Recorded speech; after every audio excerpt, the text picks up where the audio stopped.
Have you ever felt that nagging, uncomfortable feeling that makes it difficult to sit still and focus on simple tasks? It's the government up in your business. So many have succumbed to the pressure, and discomfort has given way to apathy. And now you think the government violating your every orifice with regulations, fines, and restrictions is ordinary and acceptable.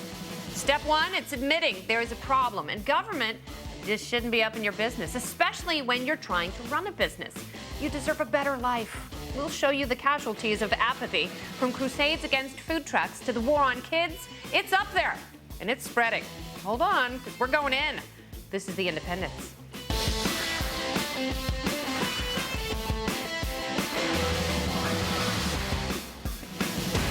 Hi there, I'm Kennedy. So nice to have you here on a delightful end of the week bookend. Oh, it's The Independence. I'm joined by Reason Magazine editor-in-chief Matt Welch and Camille Foster, entrepreneur and gentleman, also from Freethink Media. We are together at The Independence, and we are a fearless trio of government-taming gallivanters. We've all felt the prying tentacles of government up in our business, but when does the government overstep their bounds? How is the government up in your business? They haven't. Thank you. Appreciate that. Really? When it intrudes on your ability to behave personally according to how you want to behave. Yeah. The government shouldn't interfere on people, you know, on who they love or what they like to do. I've never come across a government you can trust.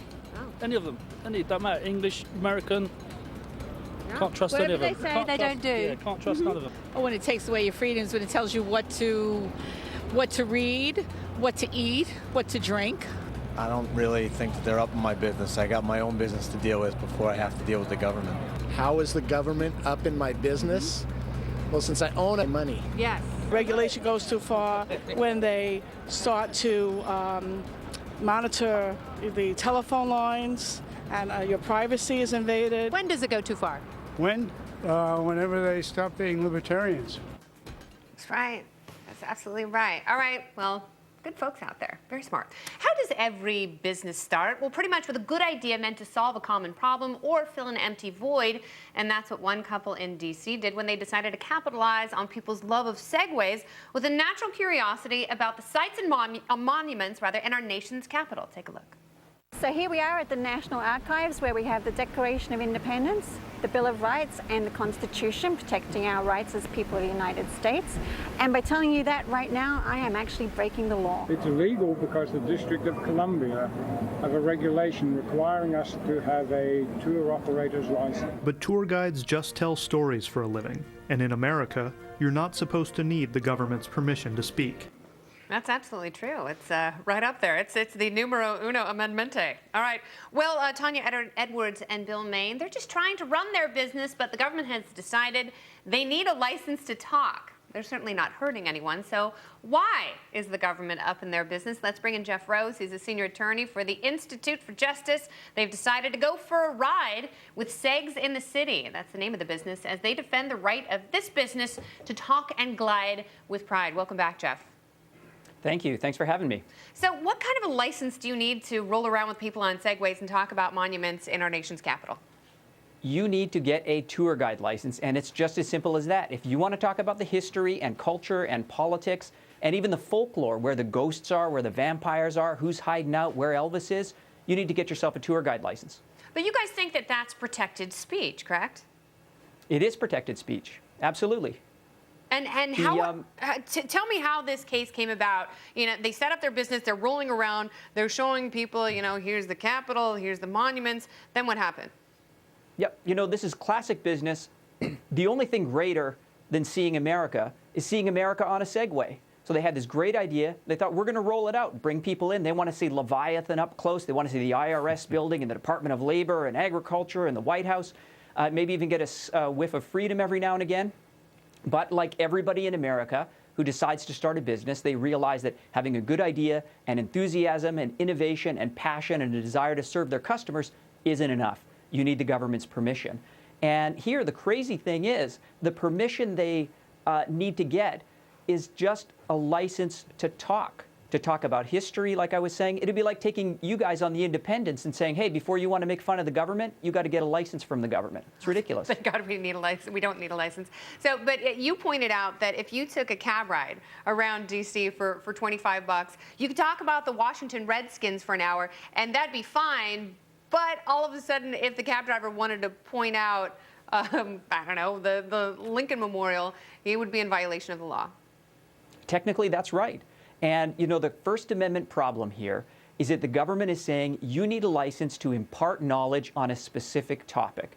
And if there is one thing that is anathema to the First Amendment that we just don't tolerate under the Constitution, is you can't tell people that they need a license to talk about something in particular. Jeff, how frequent is this around other touristic capitals like New York or Los Angeles or New Orleans?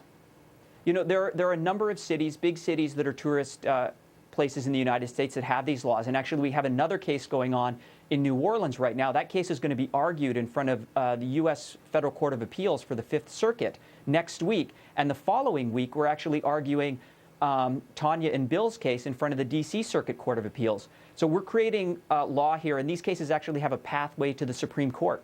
All right, one of the greatest pleasures of the modern era is stumbling into a food truck when your belly is grumbling and there's a creative morsel on wheels just waiting there to fill up your gut.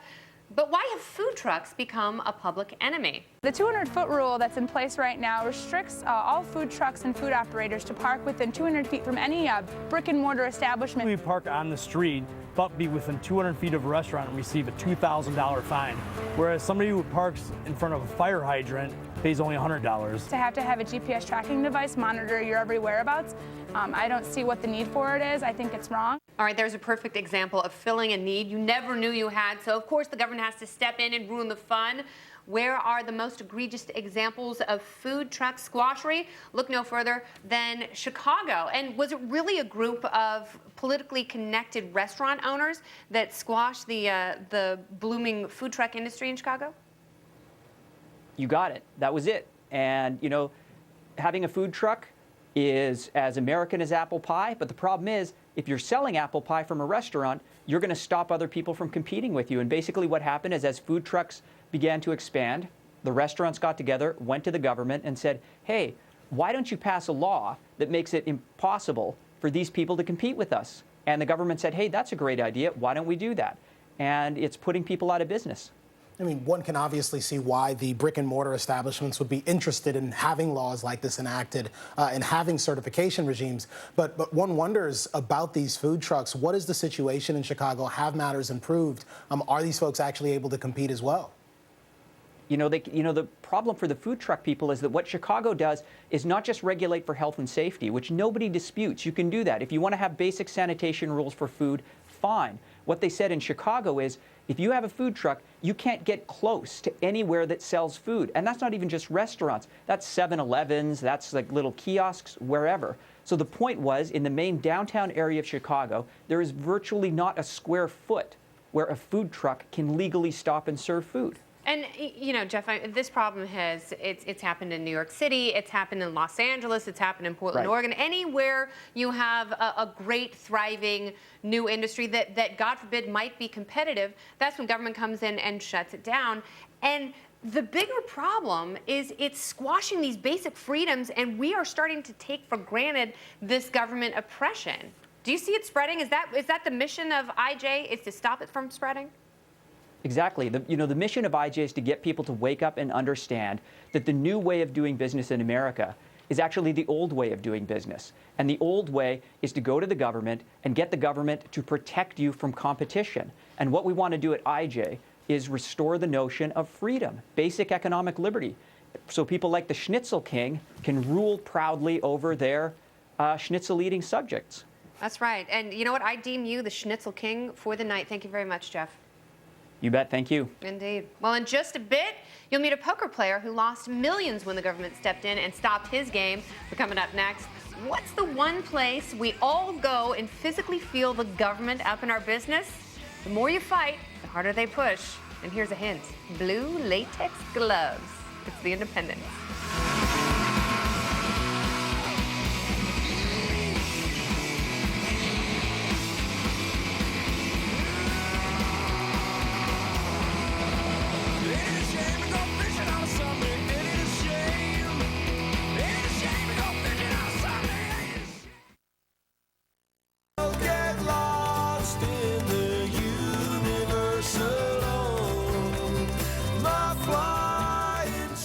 There is no better example of the inefficiency and intrusion of government than the TSA. Going through the airport tries your patience and tests the limits of physical and emotional boundaries. We've all been there. We felt the prying fingers and the arbitrary searches. Is there any end in sight to the TSA's overreach? We're joined now by Chris Edwards. He's with the Cato Institute. So, Chris, is there any branch of government that's up in your business more than the TSA? No, the TSA is extremely annoying because the aviation system is getting more and more congested. More and more Americans are wasting more time in airports. It's a loss for the economy and our individual freedom. And frankly, the TSA does a mediocre job in terms of their security performance. There are 16 airports in the United States that have been allowed to have private airport screening. Those airports typically do better than the airports with government screening in many tests over the years. So I think we'd get less congestion and better security if we went to private screening, which is what most other high-income nations do. Chris, what's the difference between the private and the government screening? Do they have actually different tactics, or is it just a matter of a different kind of response system and responsiveness of the people putting it together? Well, one of the problems with government screening with the TSA is that they waste a lot of money. They spend hundreds of millions, if not billions of dollars a year on programs that don't work. So they have a program called SPOT that they hire 3,000 undercover agents across airports across the United States that are supposed to spot terrorists based on their behavior. Well, the program doesn't work. The GAO says year after year this program doesn't work, but because this is a government agency, it's never cut. So I think we went to private screening. Private companies would have much more incentive to not spend money on things that don't work, put more money into more security screening lines to reduce congestion. So, you know, private sector companies, they have incentives to innovate and to do things that work. Also, you know, if private companies didn't do a good job, they could be fired. So, you know, most airports in Europe and Canada, they use private screening. They think it works better. And I think that's the direction we ought to go. So, Chris, why isn't private screening more prevalent here in the U.S.? That's obviously something that can be done and is being done, as you mentioned, in a few airports. Well, I think it's the Democratic left-wing politics, frankly. Soon after 9/11, frankly, within months, the United States nationalized airport screening with hardly any look at what other countries around the world were doing. Other countries have gone in the opposite direction. Canada's gone to private screening. It's all its airports. 80% of airports in Europe use private screening. They think it works better. It's lower cost. It's more effective. There's a number of multinational expert private security companies that do a really good job. In the United States here, there are the odd senator like Rand Paul and the odd representative like John Mica who want private screening, but there's just too much resistance, frankly, too much resistance and risk aversion to change the current system right now. And on the effectiveness of the TSA, I know back in 2010, we actually saw a report that was leaked, I guess from 2006, that talked about 70% failure rate for the TSA. Do we have any more recent numbers than that we can actually look to inform how effective or ineffective the TSA is being? I saw 99%. I saw, 95% of... Wow. Anytime a TSA person flags someone either for a bag check or extra screening, the 95% of the time, it is useless. Yeah, a lot of the tests that TSA has done have been secret and haven't been released. But like I said, there are 16 airports in the United States, the biggest being San Francisco, where there's been direct comparisons on screening performance. In other words, you know, trying to slip guns through security screening lines and the like. Well, San Francisco with private screeners has generally done better than Los Angeles, for example, with government screeners. So we know private screening works, and it's just really a matter of political resistance. Will we ever get rid of the TSA? I understand that, you know, maybe the private option is the best option. We all know that it's not going to happen, but how do you get rid of this useless body that doesn't do anything to keep us safer? It is possible to get rid of it. Under current law, under the law that created TSA way back in 2001, airports are allowed to petition the federal government to go to private screening. 16 airports have done that. The current administration, though, is strongly against it. The current administration, under Obama, they unionized the TSA. They're against private screening for the usual left-wing kind of reasons. So hopefully the next administration can expand this private screening program. And eventually, I think we can go to private screening across the country. All right, another big win for unions. Chris, thanks so much. Thank you. All right, well, so far you've been groped, fondled, and shut down. Maybe if you play your cards right, you can win some big money online. Nope. The government has shut that down, too. It's all up in your business. This is The Independent. Hey, when does government regulation go too far? When it interferes in people's personal lives. Like what? What they can drink, everything from a soda to who they can marry.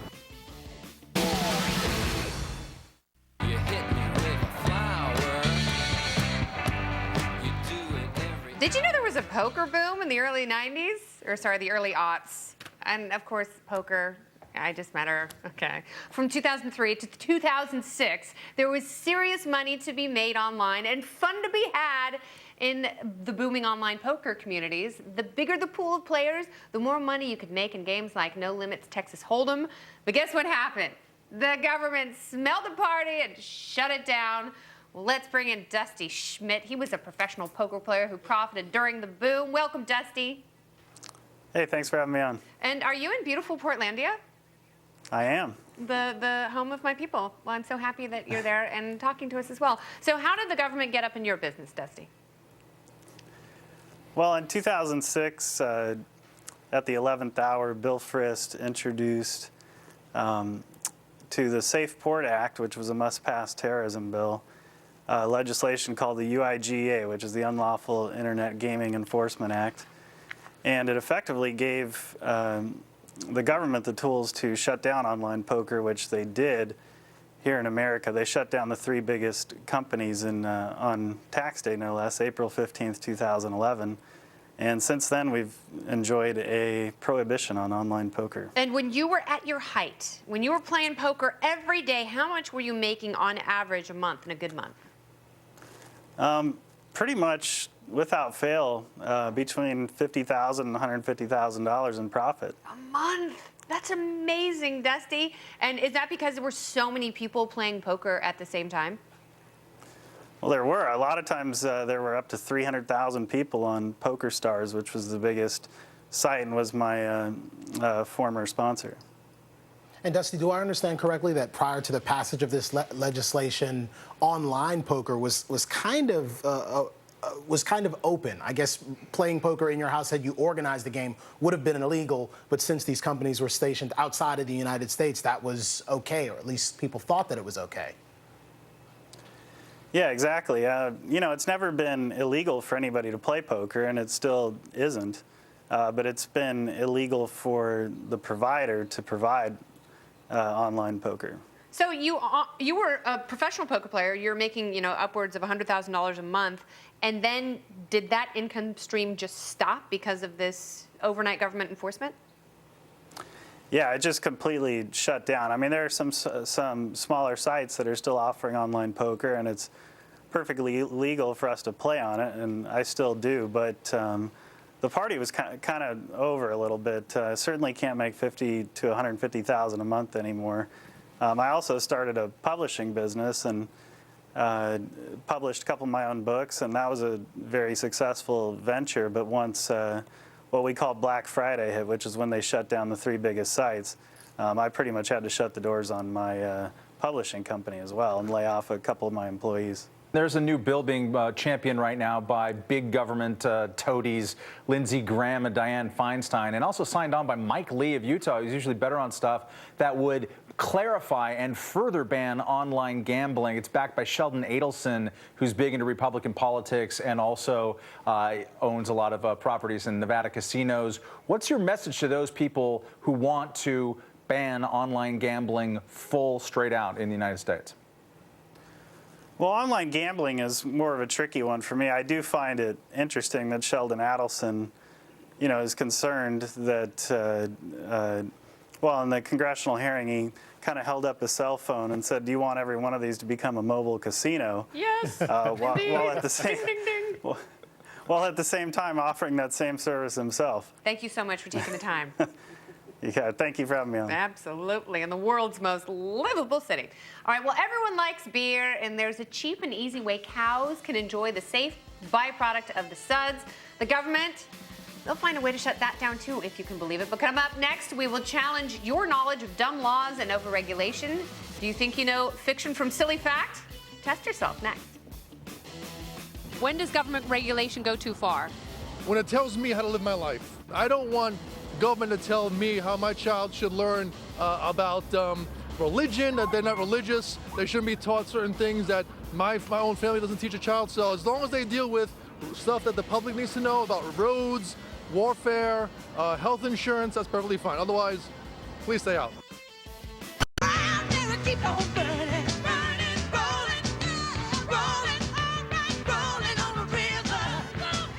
Welcome back to The Independents, where the government is up in your business, but just how far? We will play, you will decide. It's time for Regulation Fact or Fiction, where laws are just dumb enough to be real.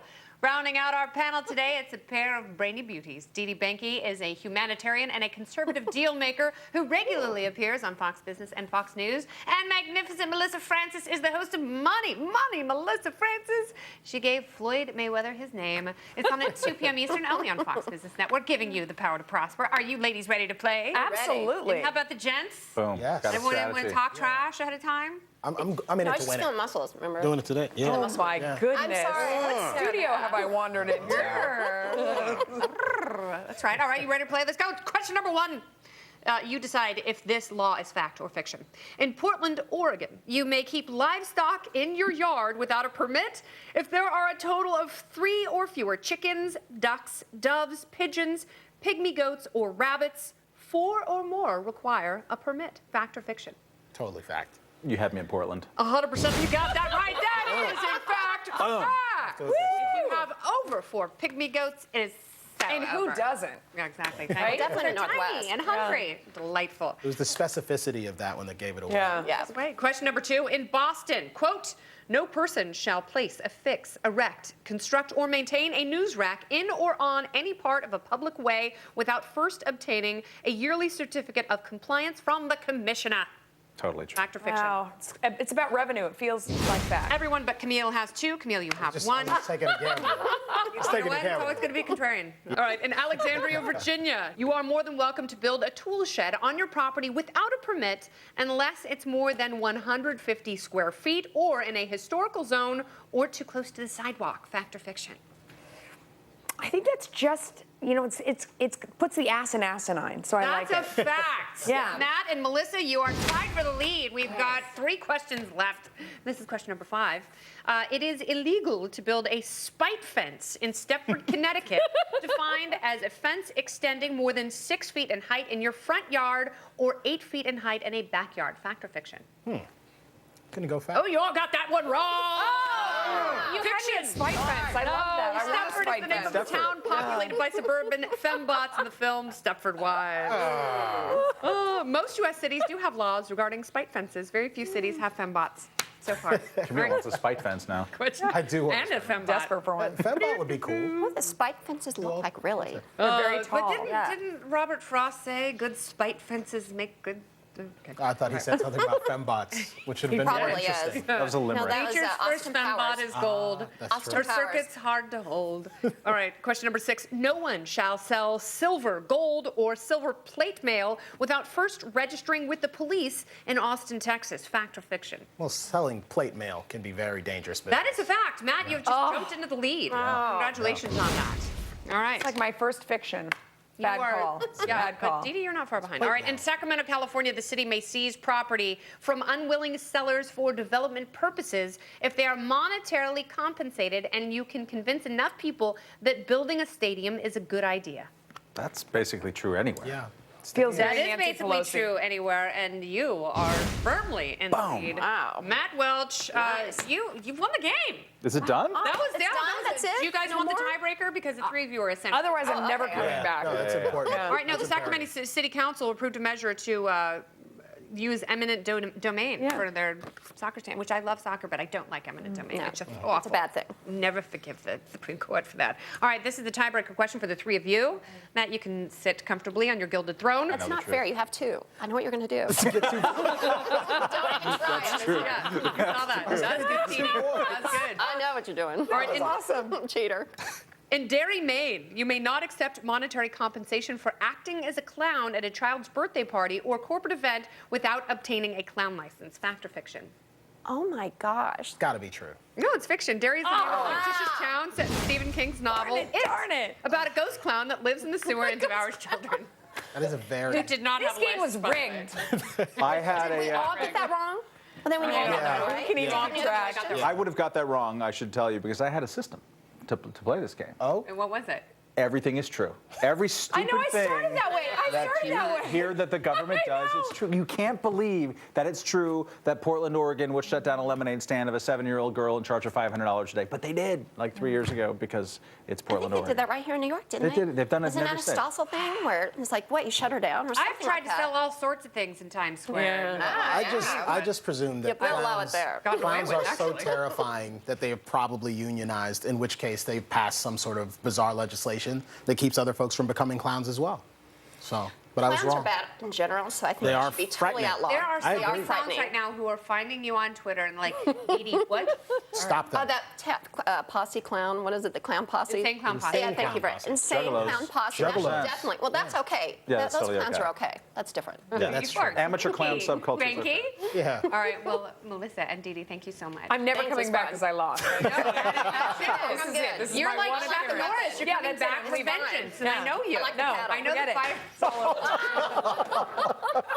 All right. Lou Dobbs is easy peasy. Melissa Francis, diva. All right, thank you, ladies. You think out your business suffers from bulging regulations? Try running a restaurant. Camille goes into the jungle of food service and gets lost in a pink teacup. Next. Don't believe the hype. Yes, was the start of my last jam, so here it is again, another Def Jam. But since I gave you all a little something that I knew you lacked, they still consider me a new jack. All the critics you can hang on my hold the rope, but they hope to the Pope and pray it ain't dope. The follow-up.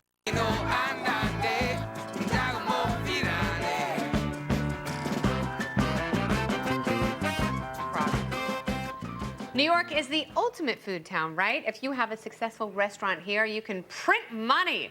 But remember, it's also a town where the government is always up in your business, especially when there's food involved. Our own Camille Foster went to see Lawrence Page, a passionate yet frustrated restaurateur in Brooklyn, New York.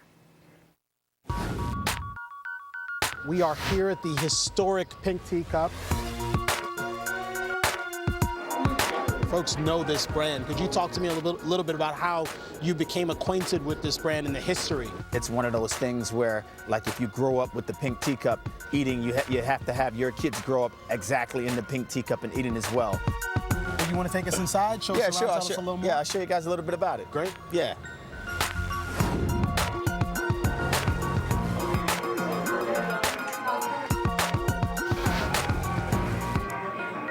You've also got to deal with the health department. Could you talk to me a little bit about how frequently they come and what they ask you and what you got to do? These guys don't even know anything about, you know, the letter grade. They don't know anything about temperatures in refrigerators. They don't even know anything about thermometers. They don't anything about holding. And there's so many things that the health department just didn't teach these new inspectors. And you can't say anything back to the inspectors because they're having a chip on their shoulders like, I'm from the health department, look at my badge. Say something to me and I'm gonna write you up 10 points. They come in and they inspect you for everything totally wrong, 100% wrong. You know what I mean? Like, I know that I'm right. I've been doing it for 20 years. So I know how to get the A. I know how to get the golden apple years ago. How frequently do you have to interact with these guys? Well, you know, the health department comes, if you got an A, they'll come once a year. If you got a B, they come twice a year. If you got a C, they come 3 to 4 times a year. We have an A, thank God. But, you know, they still had to find something. They still had to look for something, whether it's a crack in the floor. You know what I mean? They want to say, you know what, we're going to give you 1 or 2 points for this. Because, you know, they tell me that, Lawrence, we can't go back to our office and let them know that we didn't write you at all. What are your cost of compliance like? I mean, when it comes to sort of operational cost versus the cost of making certain that you're doing everything the regulators say you ought to do? Well, you know what? The thing is that when you get into the restaurant business, you got to understand that you got to put cost aside for violations. Because no matter how hard you work and no matter how of a great restaurateur you are, you're going to get written up. I feel for the small guys that's trying to start up business and haven't been in this business long enough to know that you have to partner. Your partner is not the guy who put up money with you. Your partner is the city. Congratulations. So go meet your partner. Yeah. Can you show us around the kitchen a bit? Sure, I will. Is that cool? Yeah, follow me. Talk to me a little bit about how frequently folks come in. When do they come? Do you know they come? They come when you're at your busiest hour, because they know when you're so busy that you don't have time, you know, maybe to put on some gloves or put a hat on. Like, you know, when we got, you know, we came, one of our guys didn't have a hat on. And the health department wrote us for that. One of my guys, and I said, you know better. He says, I was hot in the kitchen, it's 300 degrees. I'm sorry, boss. That's what he says. I says, I'm sorry, I got to pay $300 or $400 for you not having a hat on. You never know when they're going to walk in. And that's just what it is. I didn't see you wearing a hat, Camille. I wasn't, but they weren't open that day. Yeah. He'd actually just opened up because there was apparently a camera crew in there for some reality show that's going to be staged there. But also so he could show us around and talk to us a little bit. A really, really cool and interesting guy. The brand itself has existed for a number of years. Apparently Lenny Kravitz had worked in one of those establishments. I hope he wore a hat. A haunt of, I hope so, a haunt for many Motown greats as well. So it was great to get a chance to talk to him. I mean, he mentioned that the inspectors will come, and it is well known that apparently they have to come in and write you up for something, any small thing, and that the biggest fine he ever got, single fine, was $5,000. He did not tell me what it was for, but I can imagine that adds up for these small restaurateurs. Now, I just hope that there's not an inspector watching the show right now. I mean, I hope everyone's watching. I hope you call your grandma, and I hope you call your relatives and tell everyone to watch the show. But if there is an inspector watching, I hope they have a good sense of humor. Yeah, And they're not going to punish poor Lawrence for. It's everyone kind of has the sense of I'm happy to see an A or a B or a C. It's information. I like to see information when I'm going someplace. But if only it would tell you about the quality of the food, Well, yeah, and not there's whether or that. not someone's wearing a hat on a particular day. TripAdvisor or whatever people do online. But the problem is, wherever there's a place where everyone kind of agrees that the government has a role, then you don't think about it twice. You don't think that is the government actually putting health inspectors who have any idea what they're doing? I mean, you have health inspectors in all these foodie places in Brooklyn that have these special dry aged meats that are all off the hook and crazy and on the cutting edge of food technology. They're trying to apply 25-year-old regulations to new types of foods. They can't even judge this correctly, and so they'll slap people with fines. Every restaurateur I've talked to, some of whom love the idea of regulation, will just say these people don't actually have any idea what they're doing. Yeah, and we saw it when we went to the Democratic convention, and there were inspectors just poking thermometers into meat patties. So arbitrary, shutting people down, throwing away perfectly good trays of food. And I don't think it necessarily keeps us safer. I don't. Am I wrong? Don't know. I don't know. How do we know? think so. I don't think so. But I loved seeing your package on the pink teacup. Thank you. You love cows. You love beer. And that means the government has to spoil the beer cow party. You didn't even know there was one. Up in Your Business continues next. How is the government up in your business? They're not. No, government's not up in your business? I'm fine. Government's awesome? Yeah. They're doing everything right? Good enough.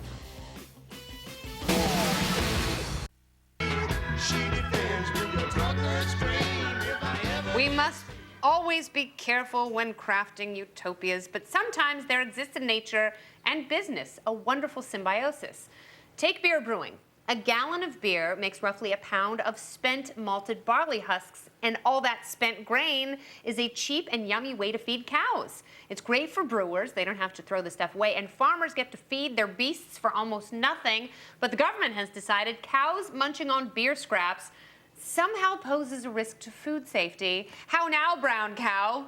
To answer that great riddle, let us turn to a brewer from one of Portland, Oregon's esteemed breweries. Joe Casey is the Senior Director of Brewing at Whitmer Brothers. Hi, Joe. How are you? I'm good. How are you? I'm very good and very curious to hear about this great mutually beneficial relationship between brewers and farmers, where you guys take the spent grain and you give it to farmers to feed their cows, which yields either tasty milk or delicious steaks. Why is the government trying to shut down that bargain? Well, they're taking a look at it as a result of the Food Safety Modernization Act that came through the government a couple years ago, and it's just a general look at food safety in the United States in general across a number of different industries, but also just increased awareness from the FDA and trying to move towards a stance of prevention instead of reaction. Okay, but help me out, because I know this grain is boiled, so it's not loaded with bacteria. Are they worried the cows are going to get loaded? Are they worried the cows are going to get drunk? Or somehow they're eating something that's going to make them sick and then eventually we'll get sick from sickly cows? I think it's about traceability. There's no significant level of contaminants in the grain. It's considered microbiologically stable. It's about 170 degrees as produced at the brewery. So it's a great food source. It's a very clean food source, and it works very well for the cattle industry. As you mentioned, it's something that the brewers need to move on in order to keep making beer, and it's something that the dairymen and cattlemen need to feed their stocks.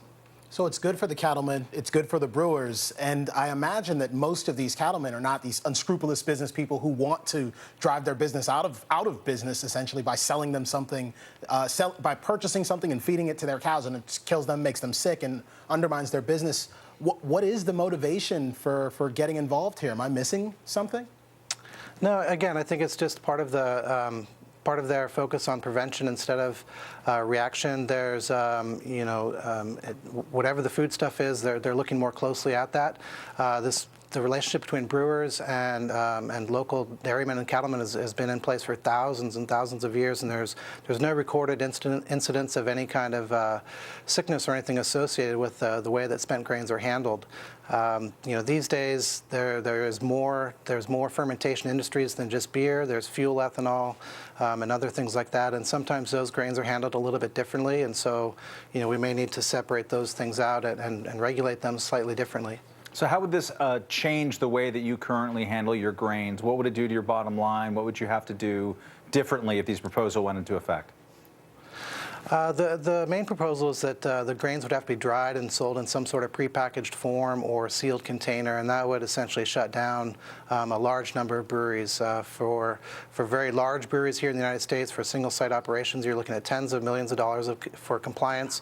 For our own operation, it would be just in the grain handling alone would be millions of dollars. For us, it would actually probably be cheaper to landfill the grain, which is a horrible alternative, than it would be to install all the equipment needed for compliance.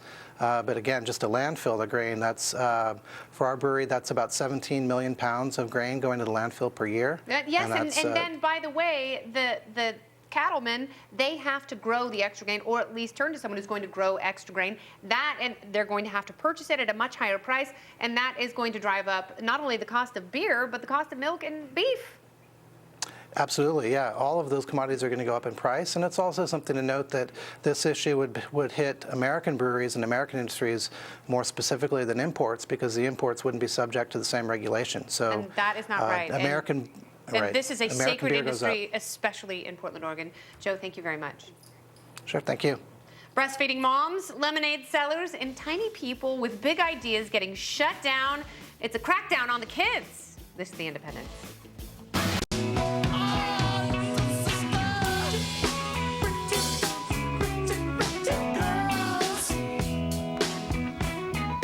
Well, we've looked at all the ways the government gets up in our business, but we've been through it. We're all adults. We can handle it. What about our kids?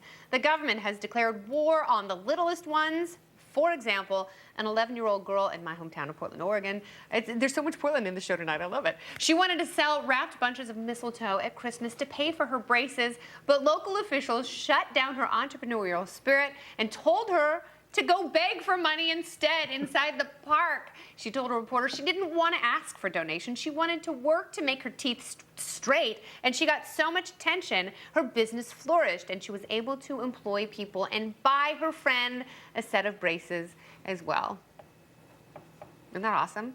Beautiful. Yeah, but it takes getting media attention after some outrageous story. How many times does this happen where people are just kind of pressured and then they step away, then they decide at a tender age, like, I'm not going to bother with doing this again. It's a terrible thing to tell a kid. You can't actually start your own business and sell something. You have to go and beg. That's awful. Yeah, then it's better for you to somehow hold a cardboard sign. Instead of working for it, little sweet lamb. All right, what better way for kids to cool off, meet the neighbors, and learn the importance of inventory and marketing than to have a lemonade stand? There are dozens of stories of kids getting shut down, but this one in particular made me chafe.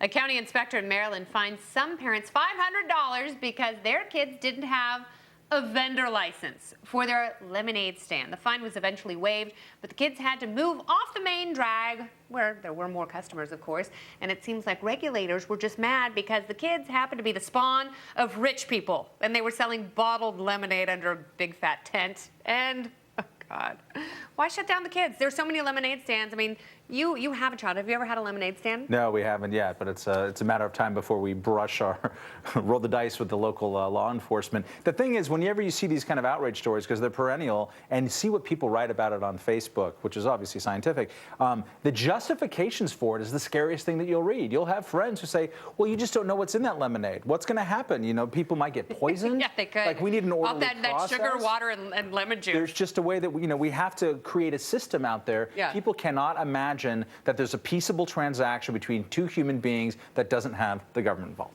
And the worst, a woman was eating with her family after a funeral. She had 2 beers over the course of a couple hours, and when her baby got fussy, she started nursing her 6-month-old. A nosy off-duty waitress called the cops and arrested the woman for child endangerment. The charge was ultimately dropped, but it should put the fear of God that the government could climb so far up in your business they could disrupt you from doing something as intimate and as important as nursing your baby. I drank beer when I nursed because my doctor told me to. I look at a story like this, I live in an overzealous place where easily the LAPD or the LA County Sheriff could have come in, swooped in, and taken my baby, which is terrifying. Very terrifying, and especially terrifying for me, knowing you and knowing that you would never do anything to harm your child. And as you've explained, drinking beer helps your milk come in. It does. So One of the first things the pediatrician useful and told us. appropriate for you to do as a mom. Yeah, Some of the scariest things in all of our law is whenever the government tries to get between you and your child. They're separating families. Yeah. It's pretty frightening. Especially when they try and get between a mom and a newborn baby or a young baby whose only source of nutrition is breast milk. Back off. Well, hopefully we've gotten the government off your back and out of your business. So when you get that nagging feeling once again, just know it's not you, it's them, and they probably shouldn't be there in the first place. Thank you so much for watching. We will see you with a big crop of new shows next week. From Matt Welch and Camille Foster, I'm Kennedy. Good night.